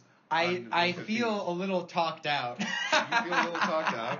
Dude, I want to keep going. I want to just make this a 4-part episode. I know. I am yeah. After you can only talk so much. Even after a while, when I go on a 10-minute rant, I'm just I kind of wish I didn't talk that long, but there was so much information that I had to just spew out into the every piece of information all over the place. Yeah. Yeah. Well, yeah, I totally understand that. I mean, it's just been one of those If things. only we had more time where we can even meet up later tonight to record again. I but know. Unfortunately, I'll be going back to the airport. And I'm. Oh. Yeah. You want to know something real funny though, real quick? When we were looking at flights, my mom's like, "Oh, maybe you can take Southwest," and immediately I text her back. I'm like, I texted her, I fucking hate Southwest and I fucking hate Midway. Oh. And she's like, why? Oh. Really? I'm like, I just do. I'm flying in and out of O'Hare. Midway and Southwest is not an option. Yeah. I am very familiar with your hatred of Southwest. I can't remember though if I listened to that and episode. Midway. But it's funny because when I listened to some of those episodes, I'm like, I didn't know if this conversation felt so recent. I had no idea this is the 4th episode. Yeah. But yeah, it's been fun. And because I mean, dude, I've just in so many different ways. I mean, with all the stuff that's been happening, I feel like in both of our lives, I've just been I wonder what Victor, crazy adventure Victor's on right now. Yeah, it's just it's hard because I can't podcast by myself, but there's so much information that I just need to process and just and I can feel myself getting rustier not doing this on a weekly basis. I mean, just in social interactions or whatever, because I felt like this was just a great breeding ground for my ability to communicate a little more effectively, and now it's oh man, I kind of feel that social awkwardness kind of creeping in a little more than it did while we were in the throes of this. Oh, speaking of awkwardness, I'll fill this in real fast, but so when I got to LA, the first time I went out was the night that I got to LA. I went out and it was great. And I hadn't really gone out until a week or two ago. And we go out, we go to this holiday party at a hotel that my friend got invited to, and it was fun. And then we're like, oh, where should we go next? And they're like, oh, let's go to this one bar. I'm like, okay, I'm totally down. And we go to the bar, and I give the guy my ID before we walk into the bar, and he gives it back to me. I'm looking down at my ID in my wallet as I'm walking in, right? Mm-hmm. I'm taking some steps. I'm putting the ID in my wallet. I literally took 4 or 5 steps. I put the wallet in my pocket. I look up. What the fuck is this? I see, no joke, bro, guys dancing on tables. I'm in a gay bar. I see guys, right? And I say this in as a heterosexual manner as I possibly can. And I see these guys, I'm like, I gotta work out a little bit more to get like this, right? And I see them, and they're playing club music, and they're dancing, and no joke, I see one guy, he's got this weird mask on, it almost seems I think it maybe had a zipper from from the bottom of the throat up to the nose with eye holes, something fucking weird, and then I see this other guy dancing, and he's got like these leather straps that go around his shoulder and then across his torso, and that's it. And I'm looking, and I'm one of the guys that I'm with, who worked with my friend, is gay, and he's like, I tried asking them what the straps are for, and they're like, you know what the straps are for, and I'm like, no, I don't. That's why I'm asking. So I have no idea what those are for, and then I see this other guy on this table, but he's doing pull-ups on this bar, and then I see this other guy hanging from a bar doing pelvic thrusts, and I'm just like, what the fuck is happening right now? Wow. And I'm having an okay time. Like, I'm having a good time. Like, I don't feel uncomfortable. Like, it's not like I have to leave, but it was jarring. It was, and I was just thrown off, and my head was spinning, and I'm just like, I guess. Now, is that the first gay bar that you've ever been to?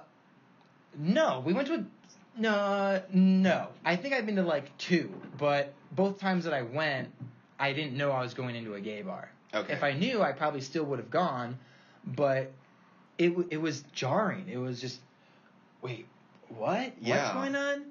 And that sounds like a pretty intense one, too. And I was probably there for like an hour and a half before I left because I had to wake up early the next day. And it was totally fine. It wasn't like people are like grabbing my ass or like hitting on me. You know, that happened one time at a gay bar, which is why I'm like very apprehensive because like I don't want people grabbing my ass and I don't want people hitting on me. You know what I'm saying? Because even when you tell them you're straight, their response is, "Oh, I can change that," and I'm like, "No, you can't." But you're welcome to think that. Yeah. But it was fine. But when that happened, I was like, I got to talk about this on the podcast. Thank you. Oh, that was delightful. Yeah, because I was with Kyle. Oh, okay. I was with Kyle because we were with he was the one that suggested we go there because I think his coworker was gay and wanted to go there, and then one of the other coworkers who's female liked going there, and Kyle was perfectly comfortable going, so they just went. And I was like, yeah, I'm down for anything. I'm in LA and I've never really been out, so yeah, let's go to the Abbey for sure. Let's go. I get there. Okay, I need a heads up next time. Yeah, right. I'll go, but I need a heads up. Yeah, so that you can wear your leather strap, right? Yeah. Yeah. Yeah. Wow. So I'm assuming that's probably the craziest night out that I've really only gone out like 2 or 3 times. I really haven't gone out. Where does your acting future play in all this? I'm actually meeting with someone on Saturday to potentially start classes after New Year's. Okay, so you're looking at taking classes somewhere. Yeah, so now that it's New Year's, now that it'll be 2019 soon, I'll be taking classes somewhere for sure. Okay. Because I need to have that going on.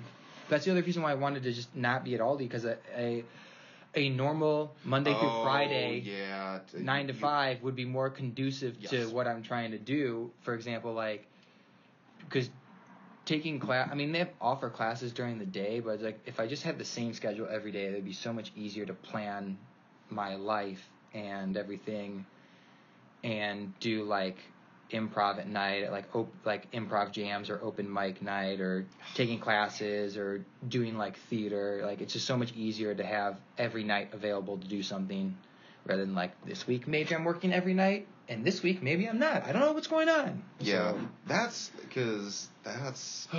so intense that you get to do that in LA. Yeah. Like, who knows what'll happen in 2019 when you start to put yourself out there in that world. Yeah, for sure. That is, because I mean, you hear too all the stories between the people who have like struggled for 20 years trying to make something, and then others who are discovered within weeks of like moving to a new place. Well, it's not even like too. I mean, struggling is like a loose term, because I know, like, some people, they struggle. It's like hard to make money and make it a regular thing, but like some people make a living out of it, but they just don't become a national name until 20 years later. Yes, you know what I'm saying? Like, that's true. They could be living a very comfortable life and know a lot of people in the industry, but they're just not exposed to the rest of the country, on television or in movies until 15 or 20 years. But the biggest thing I think I have going for me is like I'm not expecting anything phenomenal to happen. I'm just going along and enjoying the ride. Yeah. So let's give our guess as to, because I'm curious in a year from now, what we think is going to happen in 2019. Like, personal lives, world life, like, what is our predictions for this coming year? I feel like it'll be fun to listen to it a year from now. So, and see how right predictions. Or wrong we were. Yeah. As we record on December 26th, 2018. Predictions. I predict that in 1 year, I'll be working elsewhere, Monday through Friday, full time. Do you want to get more specific? And I'll be. No, I'm thinking as I'm saying this. Okay, so in 1 year, I'll still be working a normal person job, but I think I'll still be taking classes. It's hard to say if I would have. I think in a year I will have acquired just enough experience and stuff on a resume to then seek a manager, an agent. I think in this year I'll get a commercial agent. It's easier to get a commercial agent. And I think I predict I'll get several jobs, a handful of jobs having done commercials. But if I could get an agent by maybe the fall, I don't know. It's hard. I would really enjoy the opportunity to go out and audition like crazy for pilot season this time next year. Because pilot season's like 3 months of just like auditioning like crazy. You know what I'm saying? Yeah. But you have to have an agent to set that stuff up for you. Okay. It's a completely different ball game auditioning in LA than it is in Chicago. I would need to become SAG eligible. I don't know, there's so much stuff. I'm just talking about acting right now. There's so much stuff. I don't even know. So basically have everything sort of lined up at the very least by the end of 2019 as to what you would need to make a foray into pilot season or whatever auditioning. Yeah, I don't know. I haven't really thought about it too much. Are you gonna be engaged by the end of 2019? Are you gonna are you gonna be single? Are you gonna be living the single life? It's so funny that you mentioned that because oh my gosh. So sometimes because you know me, a shade of red, by the way. You know me. You know me how I'm extremely transparent. You know what I'm saying? And I'll divulge anything and everything for the most part. Yes. But at the same time, like, there's a few things I'm just like, I don't know if I want to mention this because I don't know who's listening, just in case. Fair enough. I don't know if I'll be engaged, but there's this one person that I have on my mind who I saw the other day who I'm, like, totally in love with. Thank you for telling me that. You want to hear something else? I want to. Please. You want to hear something else? So I thought of you the other night because we hung out on Sunday night, and there's a few things that there's a few signs where I thought to myself, you know what? I think this will work out. I think I'm going to date this person. There's a few things that I'll tell you off. Yeah. When we're not recording, but we hung out and had a great time, and we were at my apartment, and it was a lot of fun. And for whatever reason, listen, ladies and gentlemen, this happens to the best of us. Sometimes, even if you're, Michael Jordan, LeBron, Steph Curry, you have a bad night, or you have a great night and you miss the game-winning shot. It sometimes happens. I don't know why, but I choked and I wasn't assertive enough to hold her hand and give her a kiss goodnight. I don't know why. I'm a human being. And this is right after, too, we had a conversation about missing and taking opportunities. Yes. That was a recent I'm podcast. a human being. Yeah, it happens. But I'll see her, and I'm feeling real good. So I'm feeling real confident and real just like grab her by the hand and whisk her off her feet. And so she's gorgeous. She's so oh my God. gorgeous and was really fun to talk to and hang out with. and I hope she's my future wife. That is literally, I never thought that I would hear those words come out of your mouth. You want to hear this recording better like not be destroyed No, in some inadvertent right? way. You know what's really funny? So Oh I'll my tell God. you. So I'll tell you later, like some of the things that the universe and God has like presented me, where I'm like, I think she might be the one, just based on little things. You know what I'm saying? And so get this. So my friend, one of my buddies, actually one of my friends, I think had dated his wife for like it was definitely less than a year. I think they got married. It was either around a year that they had, I think, started dating. Okay, yeah. And now he's got like 4 kids. And it's funny because I did the math, and I think of the meme where Russell Crowe is doing the math equations on the window, like in A Beautiful Mind, you know? And that's the image I have, because I'm doing the math. I'm like, you know what, dude? If I did the math correctly, your daughter was born 7 months after you got married. And it's funny because, like, I think, like, they're real, like, they go to church and everything and all that. And so, I see you. I can do math. And then I can do math. My friend's brother got married. I don't know if they got engaged or they got married after a year and a half of dating. And in my brain, I was like, that's so early. Yeah. And my friend's sister-in-law, when I was talking to her, she's like, when you know, you know. I'm like, I guess you're right. Like, whatever. And then that same friend, his younger sister, got married on the day exactly 1 year after her first date with her now husband. Okay. Right? Yeah. So they dated for I think they got engaged after 5 months of dating. How old were they at the time? This was like this year, so she's 27 or 28. I think she's 28. I feel like the timelines between when you meet and marry shorten as you get older. Yes, so I agree. Like if you're in your early 20s, like it's totally acceptable to have a multi-year relationship before marriage or whatever. Yeah. You get to the age that we are right now, and especially with women, like biological clocks ticking and all that, I feel like and we've had more life experience too. We know what it is that we're looking in a partner and like what to, what's compatible with us. I feel like somebody who's, I mean, it depends totally, but on an individual level, but I feel like somebody who is 30 and dates someone and gets engaged after 6 months is so much more competent in their decision making than someone who's 25 and gets Absolutely. engaged. I mean, that's it depends on the individual. Yeah. There's people out there who get married when they're 18 and they are married for 60, 70 years before one of them dies, and there's people who get married when they're 35 and they get divorced after 5 years. You know what I'm saying? So it's different. It's a huge range. But anyway, now my one friend who I was totally surprised.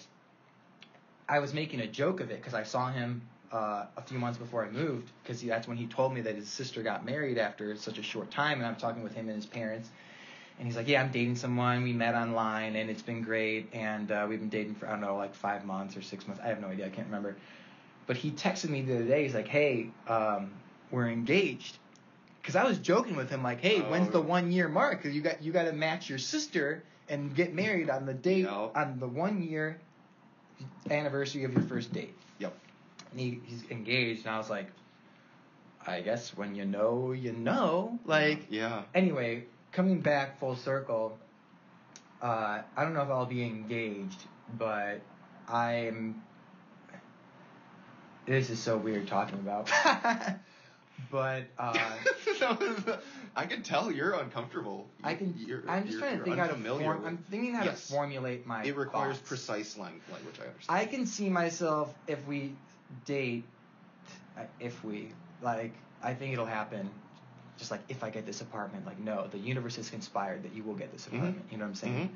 The universe has conspired that you guys will date and get married. That I can see myself, like, just being like, let's fucking do it after, like, 6 months. I can see that happening. I don't know if it will, but I can see that happening. And then I can see my friends being like, what, really? Are you sure? Are you sure? This, really? I'm like, yeah, unless you're me, fuck off. Because I know what I'm doing. Yeah. You know what I'm saying? And you know me well enough to know that, like, I wouldn't, like, get married just to get married. Nope. You know what I'm saying? Nope. You know me with a person of intention. So, Yes. And that's why this is so exciting. I mean, this is real. Like I've never heard you speak like this. I've had plenty of time, ever since high school, to observe my friends' relationships and other people that get married and divorced. Nudge, nudge. And even including my own parents' relationship and just hearing about how people talk about their spouse, whether it's good or bad. And so I have a very good, I feel very good in my decision making when that time occurs. Yeah. And I feel like you're very disarming in that you can get a person to reveal more or less who they really are in a shorter period of time than say. And I'm not like, I'm very easygoing. I'm not a combative person. No. Nature, But you're also very like you can be very upfront. And I'm very I feel very comfortable about just like saying like, hey, listen, this is what's bothering me, instead of like keeping it inside and being irritated and taking out my frustration on somebody, and then they really don't know why I'm frustrated, but I'm too proud to say why it is that I'm frustrated. You know what I'm saying? Yeah, totally. Self-reflection. Yeah, so this will be real fun to listen to in a year. Married, but to a totally different person. Starlets, the starlets of LA. Yeah. Wow. Okay. Damn. I'm glad I asked that question. It's funny because like part of me, I know it's just like a fantasy. Like I'll reveal more off the off camera, whatever you want to call it. Off air, yeah. But feeling pretty good. I'm so glad. Oh, Victor. It's so funny. That makes me so happy too. That's so funny. Because I never I was like, what would it seem like if Victor was head over heels about someone like truly infatuated? Because I don't think that I have heard that in as upfront of a way in the past as this. Yeah. So this was interesting. Yeah, 2019, man. So anything else you're thinking? I mean that's some healthy predicting right there. No, nothing. We can leave it at that. Okay. I'm so intrigued as to what we're going to discuss on there to listen. But okay, so yeah, I think for me, are you done? I'm done. You can say whatever you want to say. You have this wistful look in your eye right now. You're just looking off. I'm just like, I'm going to the airport tonight. I'm going to give her a call when I get to the airport. Oh my goodness, that's adorable. It's wonderful. Oh, by the way, I went on my first date in 6 years. No way. Like a week and a half ago. Yeah. Really? Yeah. How'd that go? It went Tell well. me about it. How did you meet them? What happened? Give me the 411. She is a coworker. She's like around my age and very attractive. Okay. Does yoga, all that. Okay. So Brooks had been nudging me to be like, why don't you ask her out for coffee or something like that? Right. She's single, you're single, like, why not, kind of thing. And for the longest time, I was just like, okay, I'm focusing on putting my life together. Like, just started a new job, still living at Brooks and Angie's, haven't found a place yet. Just got a car, like, recently too. Yeah. Clearing a lot of my past away. So it's real quick, I want you to interject. Yeah. And I was thinking about you the other day because I was thinking, I was like, I'm in LA, Rix is in Minneapolis, he's got an apartment, he's got a car. And I'm just like, you know what? I'm really, really just really happy for Rix.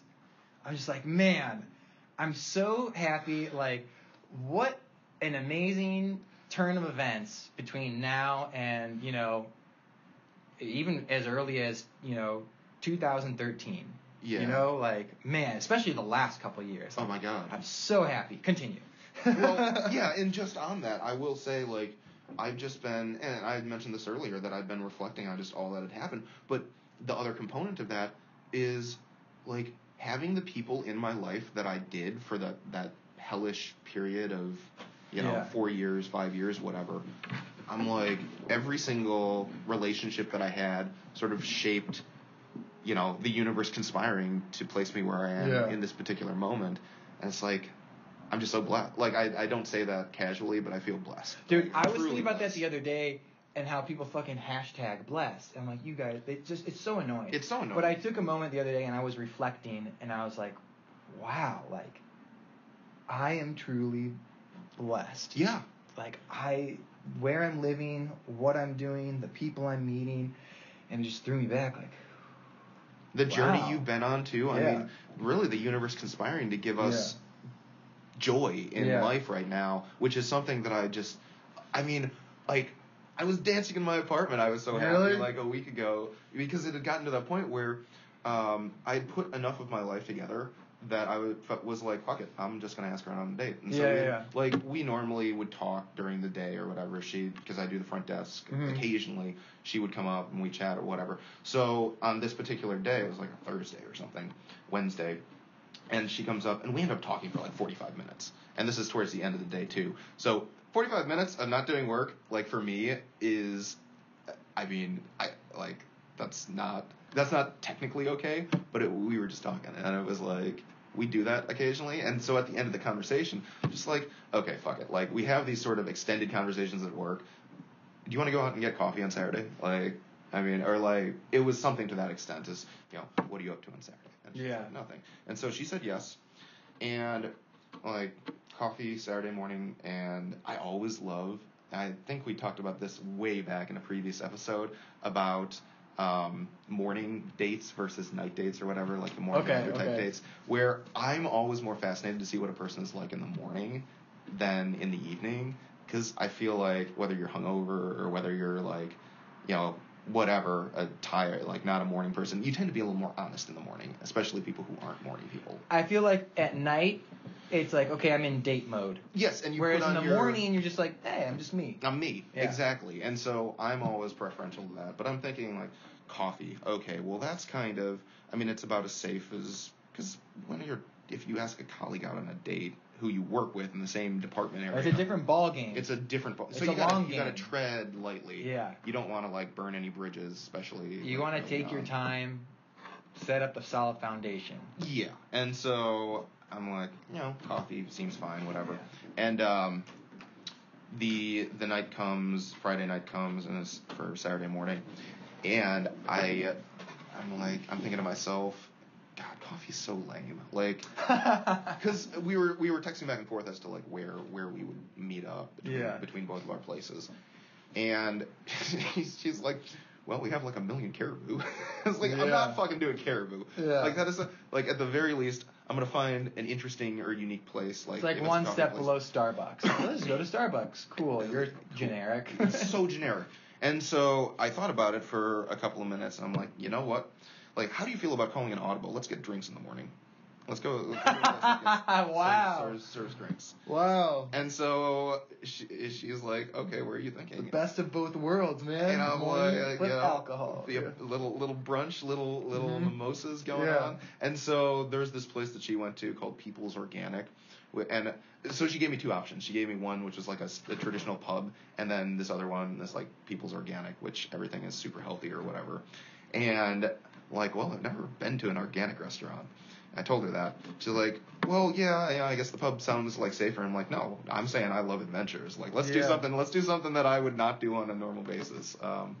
And so we ended up going there, getting drinks. We ended up, it was like 2 hours. That's great. A 2 hour date in the morning. So yeah, it was fun. She's a very reserved person though, and so I didn't really get to know too much more about her that I didn't already know. But it was fun. Like, we chatted about stuff.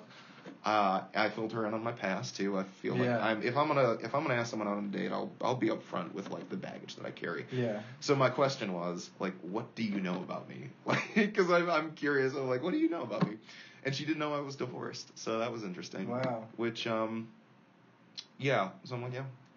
And then told her that I was a recovering compulsive gambler as well, which, I mean, if it scares someone away, then fine. Like, they're not meant for me kind of thing. Right. And if they can accept it, then good. Like, that's who I was and part of my own personal story. So, yeah, and I don't know if there's going to be a second date anytime in the near future. It was good, though. I mean, possibilities there. But, yeah, it was... I felt so good taking that first step after the relationship that I had in the past. like, I was just like, I'll just be single the rest of my life. Yeah, up until even recently. And I was like, okay, like, this is about as easy of a baby step into getting back into that mode as possible. And I mean, so for me, I guess 2019, one of the things that I would like by the end of the year is to be in a relationship. Yeah. I don't know with who, but I feel like that's one of those things where the universe will conspire to present someone. That's so crazy. So the end of 2019, I'm hoping to be in a steady relationship. Good for you. That's exciting. Yeah, and I don't know necessarily, who it's gonna be with, but I do predict that. I predict that I will get. You guys should eat lunch together at work. Well, our lunches don't overlap, so we're really? like an hour different because I cover the front desk from noon to 1. My lunch is from 1 to 2. Got it. So it's a late lunch, but I like it. And it's the end of the day is closer. So, but I mean we talked about that before. So I don't know. I do expect to get hired on as a full-time employee at BASF by 2019. Yeah. I want to have a ministry set up. I don't know if it's going to be a wedding ministry or if it'll be like a Bible study or like a New Start Church or whatever. But I want to have the groundwork for something in the PCC setup. So whether it means going back out to the East Coast, like traveling, doing, having them pay for my flight out east and doing weddings out there on the weekends. Awesome. One of the things that struck a chord with me when I went out with this girl, so first of all, I had gone to college with her, and I had met her just like kind of like once or twice in passing, right?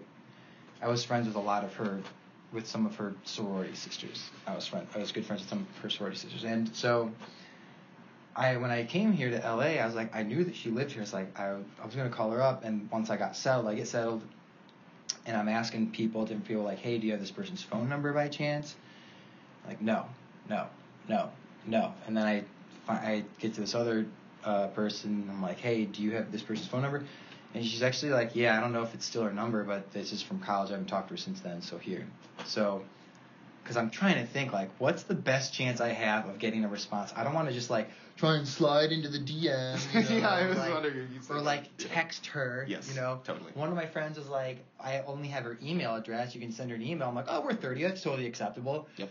But I was like, no, I'm going to call her. I'm going to leave her a voicemail. I know she's not going to pick up. I'm going to leave her a voicemail. That way I can slip in a little personality in there, right? I like that. So I left her a voicemail, saying we should get coffee sometime. And, like, a couple of days go by, and I'm kind of like, oh, man, whatever. And then she texted me, like, a couple of days after I called her, and was like, oh, hey, I'm out of town, but I'd love to get together for coffee or whatever. Mm-hmm. I'll let you know when I'm back. And she's like, I'll be back on, whatever, Thursday. Thursday rolls around, and I'm working, and so then I didn't want to. I'm thinking so much about every fucking move I'm going to make. Right, I'm in my head. So okay, she's back on this day. I haven't heard from back. Like, am I gonna text her the next day? No, I don't want to seem like I'm trying to be like, oh, are you back? Are you back? Are you back? So like a couple days go by. I'm like, oh hey, on Sunday I'm like, hey, do you want to try and meet up today? Or after the holidays, I'm leaving for Chicago tomorrow, last minute for a few days. And she's like, oh well, I'm doing some errands right now. And it's funny because, like, I texted her too, and I don't know what she texted me back, like, I don't know, 3 or 4 hours later or something like that. But every fucking minute that goes by, I'm just like, when am I gonna get text back? When am I gonna get text back? When am I gonna get text back? Right? Yeah. So anyway, she texted me back later. I would go out and do stuff, and she's like, oh hey, I'm actually going to this thing later. I'm not so sure if you're into this, but I'm going if you want to meet me. It's right by where you live. And I was like, no, I'm definitely down to go. Yeah. So we go, get this, bro. And this is one of the things that I'll mention that kind of like made my head tilt and just be like, I think this is moving in the direction it's meant to move in. Because back in Indianapolis, I would go to church regularly. Not like the church that you're at in Downers Grove, because like that with the pews and everything. I'm just like, boring. But like it's a more modern setup with like a stage where they do like real nice music, and it's a more contemporary. Yes, it's more contemporary, and it's awesome. It's got a very youthful feel to it. When I was going in Indianapolis, and I went and when I came back to Chicago, like I went with Jeff a few times to a similar church, but then I moved back to the suburbs, and like I didn't do it because I didn't have anyone to go with. So I was like, I didn't bother with it, and so I go meet her, and we went to get this dude. We go to a church service. She invites me to go, so I'm like, yeah, I'll go. Really? And it was really cool because it was like I like her already. It was very contemporary, right? It was very contemporary, and I'm like. And she's like, yeah, I've come here like just a few times. Like I don't know. And I thought it was very attractive that she's gone there just by herself like 3 or 4 times, right? Mm-hmm. And so I went there with her. And then after the service, and it was crazy because everyone that I saw there, nobody looked over the age of 40. It was weird. Wow. It was so weird, but I'm sure there are people there, but it has a very vibrant feel to it. So anyway, we go to my apartment afterwards, and we have drinks, we're hanging out and everything, and then she goes home. But it was weird because my friend's dad, who was telling me like, hey, you're in LA, I encourage you to go out and like find a church to be a part of and develop a community. And in my brain, I'm like, I want to do that, but in my head, I know I'm not going to. Right? Yeah. I know it's not going to happen. No. And then she invites me to this place that's literally right down the street from where I live. And she's been going there a couple times by herself. And I told her, like, my schedule changes on, like, I don't know what I'm working on Sundays, but there's, like, I can at least for sure make it to one service, whether it's in the morning or at night. I would go with you for sure. She's like, yeah, okay. So that was just like one little facet, one thing, right? So that's pretty exciting. That's a beautiful little because like anecdote. The way that my friend's dad's like, you should go to church, and I'm like, I want to, but I'm not going to. And then this comes out of left field, like, oh, I've been going to this thing a little bit. Like, I don't know if you're into it, but whatever.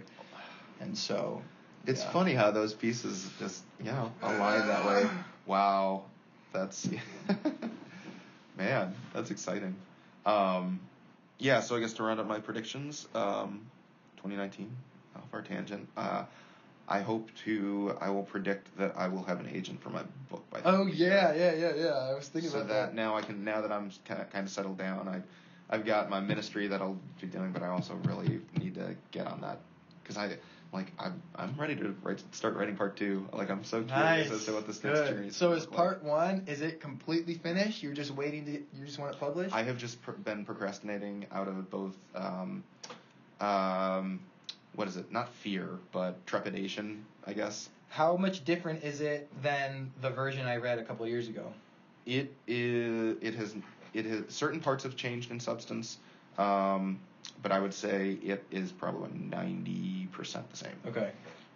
Plus your corrections and right, as okay. well. So, and it could be too. Now that I'm kind of coming out on the other side, looking back at it, I might fine tune it too because I know there were some parts that maybe were a little rawer than it should have been. But that, again, it's pretty much finished, and it's just a matter of me like overcoming that anxiety and just putting it out there into various agents' inboxes and seeing if I got any hits. So, I'm hoping and predicting that by the end of 2019 I'll have an agent. Very cool. So, whether or not anything comes of it, but I'm looking forward to a lot of things this coming year. Wow. It's gonna be a crazy ride. Nice. Yeah. Cool. So, as we round out it, I started recording a little earlier, so we're probably at about an hour and 45 minutes or so. We're good, man. Which definitely should break into 2 episodes. I think we can do that. I think we should definitely do that. And so, this probably won't be the last stream of thought again. No, I feel like just when we left it on this kind of depressing... I'll probably throw out, for people listening, I'll probably try and throw out a couple episodes of just people that come my way in LA. But this will probably be the last one of 2018. Yeah, this will be the last series for 2018. And then 2019, I'm guessing the spring sometime, I'm gonna come out and visit Victor and for sure at some point, and we'll do some episodes there. Yeah. So we won't be gone. Not like I thought we were last time. I did not think this was gonna happen. So yeah. my hopes have been revived. I can't remember what did we say last time when we signed off? Oh my God, it was. Did we say like, to be continued or something like that? Because we didn't know when we were going to record next. I think that's how we left Which it. is the same here, so I think we'll leave it at that. Yeah, to be continued. Stream of thought. First episode here back with Rix in our old studio, which we thought we weren't going to have. It's been probably 6 or 7 weeks since we recorded. It's a Christmas miracle. Christmas miracle. It's a Christmas miracle. So, and a great way to ring in 2019. Great way to ring in 2019. To be continued. To be continued.